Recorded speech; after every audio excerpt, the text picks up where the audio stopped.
avoir une bonne intégrité. Nous avons dit que pour avoir une très bonne intégrité, nous devons avoir un esprit et un corps pur. C'est-à-dire, notre corps, nous ne devons pas le souiller comme ce font les gens du monde, comme les filles portent les mini-jupes et les garçons portent les pantalons baissés. Et nous avons aussi dit que pour avoir une intégrité forte selon le Seigneur, nous devons prier et nous devons nous abstenir jusqu'à avoir notre mari ou bien notre femme que le Seigneur va nous donner. Et nous avons pris l'exemple de deux verres. Dans un verre, nous avons les deux verres contenaient de l'eau propre, mais nous avons mis de la boue dans un verre, ce qui faisait qu'un verre avait de la boue et l'autre était de l'eau potable. Et nous ne pouvons pas boire le verre qui contenait de la boue parce que c'était de la boue. Nous ne pouvons pas le boire. Et nous avons donc dit que l'intégrité, c'est quelque chose qui ne peut pas changer sa couleur, qui ne peut pas changer sa nature. Et nous avons pris l'exemple de Job. Dieu a témoigné de l'intégrité de Job. Est-ce que Dieu peut aussi témoigner de ton intégrité? Dieu a, mais pas le contraire, Ananias et Saphira, ils sont partis vendre leur terrain. Mais quand le serviteur de Dieu lui a demandé à combien ils ont vendu le terrain, ils ont menti et à l'instant même ils sont morts. C'est ça que nous avons fait. Gloire à Dieu.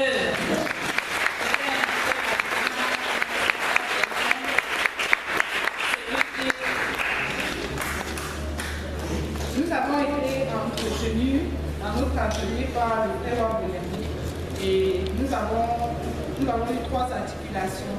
La première, nous avons défini d'abord qu'est-ce que c'est que l'intégrité, à savoir c'est de garder son esprit, son âme et son corps pur, non corrompu. Et ensuite, nous avons montré les 3 défis majeurs que rencontrent les jeunes dans la société actuelle, la société de vitesse. Les choses avancent rapidement. On a dit la première, c'était le sexe, deuxième l'argent et la troisième c'est la gloire, le besoin d'être fameux, d'être stable. Et ensuite nous avons essayé de présenter quelques solutions à ces différents défis-là pour pouvoir les relever personnellement. Et la première solution c'était prendre l'exemple des héros de la Bible, par exemple, pour surmonter la question de l'impudicité, on a pris le cas de Joseph, qui a dû fuir la femme de Potiphar. Et on a pris d'autres, pour le cas de l'argent, les jeunes aiment le matériel, plus aimer le matériel, il faut pouvoir donner, il faut pouvoir investir dans le royaume de Dieu. Il faut pouvoir avoir des priorités, penser à autrui. Et dans le sens de la gloire, il faut pouvoir apprécier les autres pour moins se recentrer sur soi-même. Et aussi, il faut beaucoup de discernement parce qu'on fait beaucoup de choses au nom de que non, Dieu est dans le cœur. Dieu n'est pas à l'apparence et on se corrompt, on peut le temps se corrompre, on se tatoue, on fait des choses, mais on doit vraiment être dans le discernement pour ne pas tout mélanger. Et aussi, on doit chercher le nécessaire. Merci. Gloire à Dieu.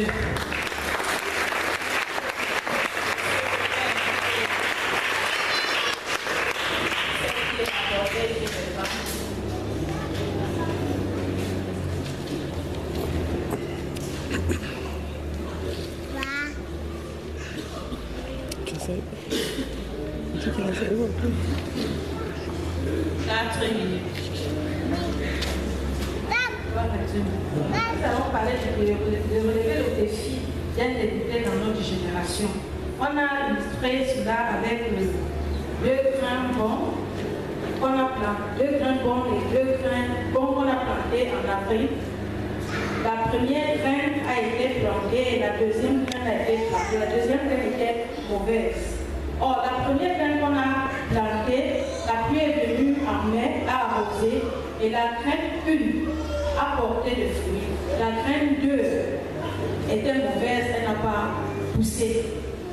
Alors, on a défini l'intégrité comme quelque quelque chose qui était entier, quelque chose qui est resté pur, quelque chose qui est resté intact comme Dieu l'a créé.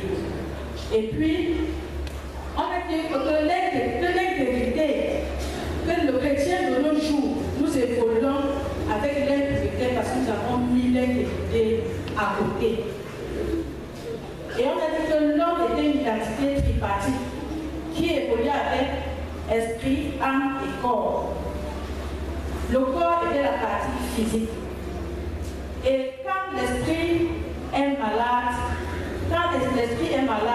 l'âme est malade. Et on a dit qu'on pouvait soigner une blessure. Ça, c'est le corps physique. Mais la blessure de l'âme endommageait tout le corps tant que nous ne rentrons pas dans notre intégrité. Et on a dit que les maladies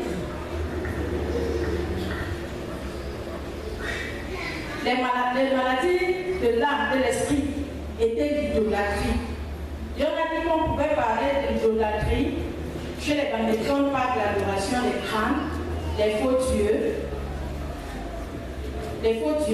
et qu'aujourd'hui, certains prennent la nourriture comme leur idolâtrie.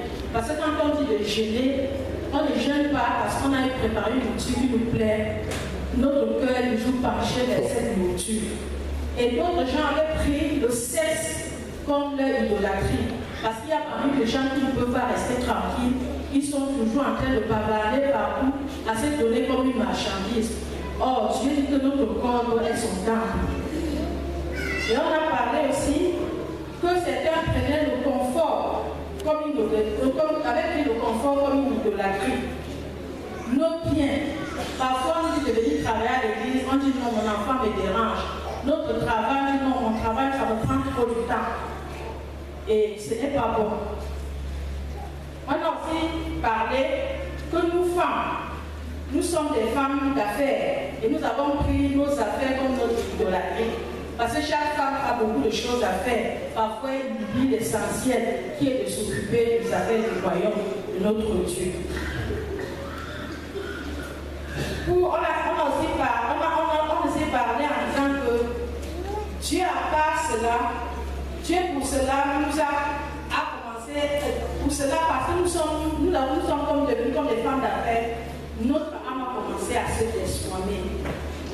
Et pour éviter que notre esprit ne s'endommage, nous devons faire tout pour nous mettre. Gloire à Dieu. Quand tu as épuisé ton temps,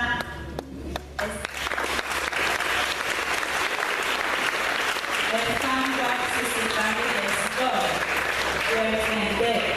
Est-ce que le rapporteur des hommes est là?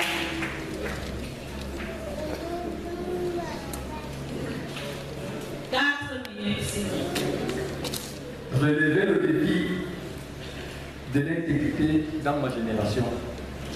Le pasteur Gérard nous a accompagnés dans cette atelier. Le pasteur Blaise Novo, tant pour moi. Il a présenté tour à tour le thème conceptuel.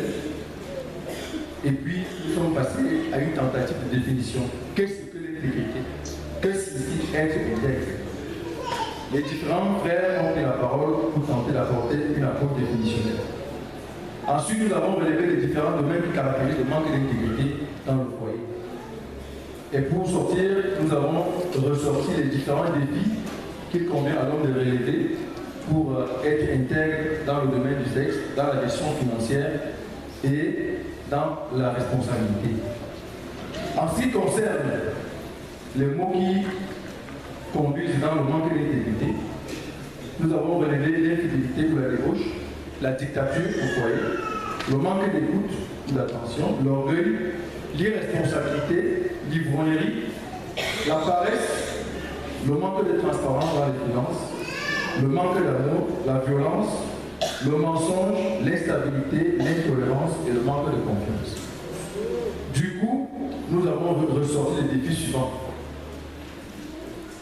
Dans le domaine du sexe, nous avons dit qu'il y a la crainte de Dieu, la fuite de l'impudicité, l'oisiveté, les mauvaises compagnies, avoir la maîtrise de soi, rechercher Dieu, renoncer à l'immoralité, se discipliner, naître de nouveau. Dans le domaine de la gestion financière, nous avons dit qu'il fallait déclarer tous les revenus au foyer, faire une communauté de revenus afin de gérer dans la transparence, et enfin la transparence dans les entrées de fonds, pour ce qui est des fonds qui ne concernent pas le salaire. Nous n'avons pas trop eu la parole de Dieu parce que le temps était court, mais nous sommes parvenus à la nouvelle essence. Le pasteur nous a édifié de ce que le tout ne suffisait pas d'être de nouveau, mais il fallait mettre la parole de Dieu en pratique et s'évaluer dans le sens de faire des progrès et des vies internes.